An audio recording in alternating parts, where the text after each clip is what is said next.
رہا تھا کہ پیچھے سے ایک آواز آئی جس طرح کوئی پرندہ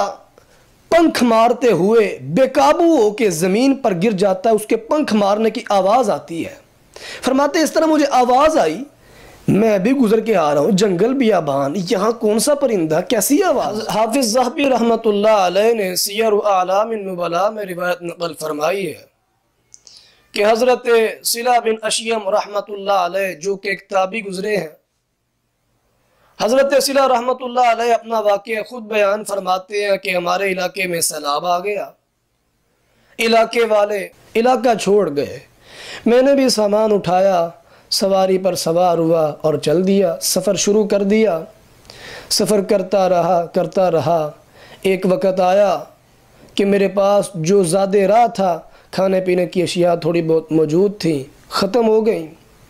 اور فرماتے ہیں مجھے شدت کی بھوک لگ گئی، دور دور تک کوئی آثار نظر نہیں آ رہے، کوئی بھی کسی قسم کی کھانے کی اشیاء کے ملنے کے دور دور تک آثار نظر نہیں آ رہے۔ البتہ مجھے ایک آدمی آتا ہوا دکھائی دیا، میں نے دیکھا کہ اس نے اپنے کندھے پہ روٹیاں اٹھائی ہوئی ہیں، میں اس کے پاس پہنچا، میں نے اس سے بات کی، میں نے کہا اللہ کے بندے، ہمارے علاقے میں سیلاب آ گیا ہے، سفروں کا تھکا ہوا ہوں، گھر بار چھوڑ کے آیا ہوں، بھوک بہت سخت لگی ہے، کچھ کھانے کو موجود نہیں، تیرے پاس تو کھانے والی اشیاء موجود ہیں، مجھے کچھ دے دے، میرے ساتھ تعاون کر دے، میں تھوڑا سا کھا لوں۔ کہنے لگا ٹھیک ہے آپ کھا لیں، لے لیں، کھا لیں، لیکن ایک بات ذہن میں رکھیے گا، فیہ شحم خنزیر، اس سالن میں خنزیر کی چربی کا استعمال کیا گیا ہے۔ انما حرم علیکم المیتۃ والدم ولحم الخنزیر، لوگو اللہ نے تم پر خنزیر کو حرام کر دیا ہے، خنزیر کو حرام کر دیا ہے۔ حضرت صلہ رحمۃ اللہ علیہ فرماتے ہیں فَتَرَكْتُهُ، میں نے اسے چھوڑ دیا، کیونکہ حرام چیز تھی۔ حضرت صلہ رحمۃ اللہ علیہ نے اپنے پیٹ کی پرواہ نہیں کی۔ آپ کو علم ہے نا، جب بھوک کی شدت ہو، بہت بھوک لگ جائے، انسان کا سر چکرا جاتا ہے، سر درد کرتا ہے، پیٹ درد کرتا ہے،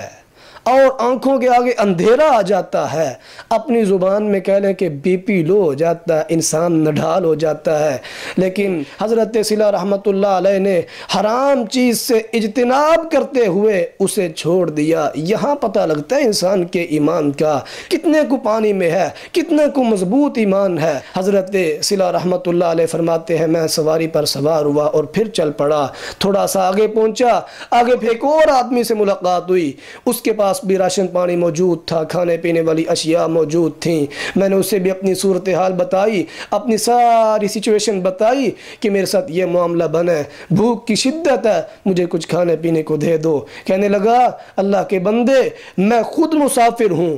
میں اپنے سفر کے حساب سے زیادہ راہ لے کے آیا ہوں، اگر میں آپ کو دے دوں گا مجھے پریشانی ہوگی۔ حضرت صلہ رحمۃ اللہ علیہ نے اس سے اجازت طلب کی، لیکن اس نے انکار کر دیا۔ یہاں اب چیز اس کی ہے، جس کی ہے اس سے اجازت لینا بنتی ہے، اس سے اجازت لی لیکن اس نے اجازت نہیں دی، وہ مالک ہے اس چیز کا، اب کچھ نہیں کہہ سکتے، چھینیں گے تو ناجائز ہوگا، نہ حق ہوگا، ناجائز کام کرنا نہیں۔ حضرت صلہ رحمۃ اللہ علیہ نے پریشانی ہے دونوں مواقع پہ، پہلے خنزیر کا گوشت تھا، خنزیر حرام کی وجہ سے چھوڑ دیا، اور اب اجازت نہیں دے رہا مالک، پھر چھوڑ دیا۔